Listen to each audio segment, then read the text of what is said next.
బండారు ప్రసాద్, నేను parliament convener BJP. Lok Sabha ఎన్నికల్లో మెయిన్గా వస్తున్నట్టయితే కాంగ్రెస్ అయితే ఇప్పుడు చాలా స్థానాలు అయితే అసెంబ్లీ స్థానాలు అయితే గెలిచింది సార్. అదేవిధంగా కాంగ్రెస్ వచ్చే అవకాశం ఉందా అని చెప్పుకోవచ్చు సార్. ఇప్పుడు అసెంబ్లీ ఎన్నికలకు, పార్లమెంట్ ఎన్నికలకు ఎలాంటి పోలికలు ఉండవు. ఏ ఎన్నికలు ఆ ఎన్నికలే. ఇది దేశానికి సంబంధించిన ఎన్నికలు. మోడీ గారు కావాలని దేశ ప్రజలందరూ కూడా కోరుకుంటున్నారు. తెలంగాణలో కూడా మేము ఊహించిన దానికంటే ఎక్కువ కూడా ప్రజల నుంచి ఫిర్ ఏక్ బార్ మోడీ సర్కార్, ఆప్కి బార్ 400 పార్ అనే నినాదం కింది స్థాయి ప్రజలలో కూడా పోయింది.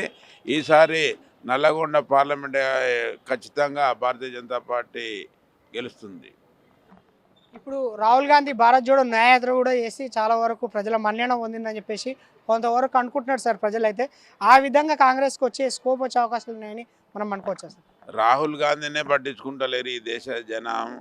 ఆ, ఆయన జోడో యాత్రను ఏం పట్టించుకుంటారు, ఎప్పుడు ఏం మాట్లాడతారో, ఎప్పుడు ఎక్కడ ఉంటారో తెలియదు. మోడీ గారు ఈ దేశ ప్రజల గురించి ఒకవైపు సిద్ధాంతపరంగా, ఒకవైపు ఈ యొక్క ప్రజా సంక్షేమాలు అమలు చేస్తూ దేశాన్ని ముందుకు తీసుకుపోతున్నారు. ప్రపంచం మొత్తం కూడా భారతదేశం వైపు చూస్తుంది. భారతీయులందరూ కూడా మోడీ వైపు చూస్తున్నారు. మరోసారి మోడీ గారికి ఈ యొక్క దేశంలో పట్టం కడతారు. తెలంగాణ ప్రాంతం నుంచి కూడా అత్యధిక పార్లమెంటు సీట్లు ఈ యొక్క ఇస్తారు. నల్గొండ పార్లమెంటు కూడా భారతీయ జనతా పార్టీ ఈసారి గెలుస్తుంది. మెయిన్గా చూసుకున్నట్లయితే సార్ కాంగ్రెస్ పాలన వచ్చి ఇప్పటికి 100 days అవుతుంది సార్. ఎట్లా ఉందని చెప్పేసి మీరు అనుకుంటున్నారు సార్?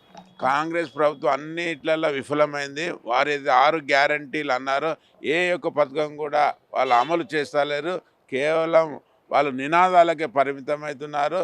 ముఖ్యంగా వారు ఏదైతే అన్నారో, మేము రైతులకు రుణమాఫీ అన్నారు, రుణమాఫీ లేదు. కనీసం రైతు బంధు కూడా ఇవ్వలేని ప్రభుత్వం ఈ యొక్క కాంగ్రెస్ ప్రభుత్వం. బూటకు వాగ్దానాలు చేసి ఆ వాగ్దానాలను నెరవేర్చాలంటే మళ్ళీ ఒకసారి పార్లమెంట్ ఎన్నికల్లో కాంగ్రెస్ గెలిపించాలని అబద్ధాలు ఆడుతున్నారు. ఇది గమనించాలని కోరుతున్నాం. ఇప్పుడున్న కాంగ్రెస్ ప్రభుత్వం లోక్సభ ఎన్నికల తర్వాత ఇలాగే ఉంటుందని చెప్పేసి పాలన ఇప్పటివరకైతే బాగానే ఉందని చెప్పేసి ప్రజలు అనుకుంటున్నారు సార్. ఇట్లే ఉంటుందని చెప్పేసి మీరు అనుకుంటున్నారా సార్? మేము అనుకునేది ప్రజలందరూ కూడా అనుకుంటున్నారు.